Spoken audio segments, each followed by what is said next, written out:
எல்லாம் இப்போ தான் பெருவழி போயிட்டு வந்துட்டு நிற்கிறாங்க. இவங்கெல்லாம் பாருங்கள். இவர் வந்து திருவழியில் வந்துட்டு பெருவழியில் போன மாதிரி தபாப் காமிக்கிறாரு. எங்கள் மாப்பிள்ளை வந்து பெருவழி போயிட்டு வந்துக்கிறாரு. எங்கள் குருசாமியா நல்லா பெருவழி வந்துக்கிறாங்க. பாருங்கள் எல்லாருமே.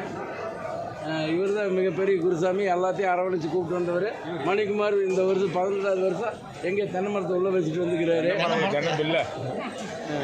அடுத்து அவர் மேலே போய் தென்னம்பிள்ளை வைக்க போகிறார் மணிக்குமார் அவர்கள்.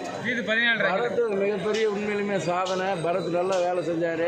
எங்கே சின்ன பையனாக இருக்கிறதுனால எல்லாம் நிறைய வேலை வாங்கிட்டாங்க பரத்துக்கிட்ட. மனேஷ் வந்து எல்லாத்தையும் அரவணைச்சு கூப்பிட்டு வந்தார். அப்புறம் மனேஷ் நீங்கள் பெருவழி பயணமெல்லாம் எப்படி இருந்தது?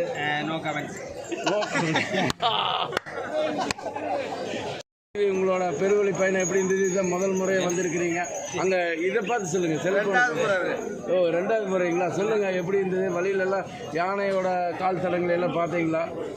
சொல்றேங்க. அழுதமலை வந்து அழுகுச்சுங்க. கரிமலை வந்து அப்படியே கால் அப்படியே கடகடன்னு ஆடிடுச்சுங்க.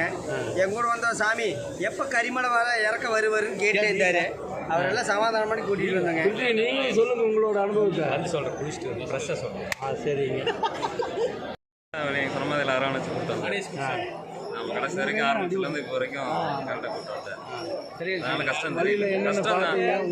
வழியில் ஒன்றும் பார்க்கல. யானை நிறைய வந்துட்டு போயிருந்தது பார்த்தோம். தண்ணி இருக்கிற இடத்துல யானை ஆகிட்டு வந்து போயிருந்தது. எந்தெந்த இடத்துக்கு வந்தீங்க? ஃபஸ்ட்டு வந்து எந்த இடம் தங்கினீங்க?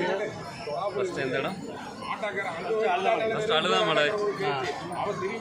அழுதாமலை தங்கிட்டு அப்புறம் காலையில் திரும்பி நடக்க ஆரம்பித்தோம். அப்புறம் முக்குழி வந்தோம். அதுக்கப்புறம் கரிமலை ஏற்றம் கொஞ்சம் கஷ்டமாக இருந்தது. ஏன்னா பாதை செங்குத்தறதுனால கரிமலை இறக்கம். அப்போ இங்கே